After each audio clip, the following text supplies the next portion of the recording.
ఇవ్వండి దోసకండి. ఒక కప్పు మినపప్పు తీసుకోవాలండి. 2 కప్పులు బియ్యం, 1 టేబుల్ స్పూన్ శనగపప్పు, 1/2 టీ స్పూన్ మెంతులు తీసుకోవాలండి. ఇవి కలిపి మార్నింగ్ నానబెట్టేసుకోవాలండి. సాయంత్రం మిక్సీ పట్టుకుంటే దోశలు బాగా వస్తాయండి. మెంతులు వేయడం వల్ల క్రిస్పీగా రెడ్డిష్గా వస్తాయండి దోశలు. ఇదిగోండి ఉదయాన్నే నానబెట్టుకొని సాయంత్రం మిక్సీ పట్టుకోవాలండి. 6-7 o'clockకి మిక్సీ పట్టుకుంటే దోశలు సాఫ్ట్గా బాగుంటాయండి. అండ్ అలా మిక్సీ పట్టుకున్న పిండిని ఉదయానికి బాగుంటుందండి.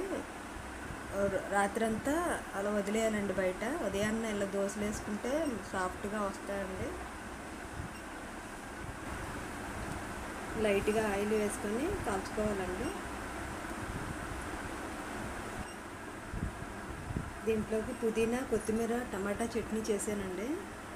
ఇవ్వండి అన్నీ ఫ్రై చేసుకొని ఆయిల్లోనే అన్నీ ఫ్రై చేసుకున్నాను. పుదీనా, కొత్తిమీర, అల్లం ముక్కలు, వెల్లుల్లి, జీలకర్ర అన్నీ వేసి ఫ్రై చేసుకుని మిక్సీ పట్టుకోవాలండి. ఇవ్వండి దీని కాంబినేషన్ చాలా బాగుంటుందండి దోశల్లోకి చట్నీ.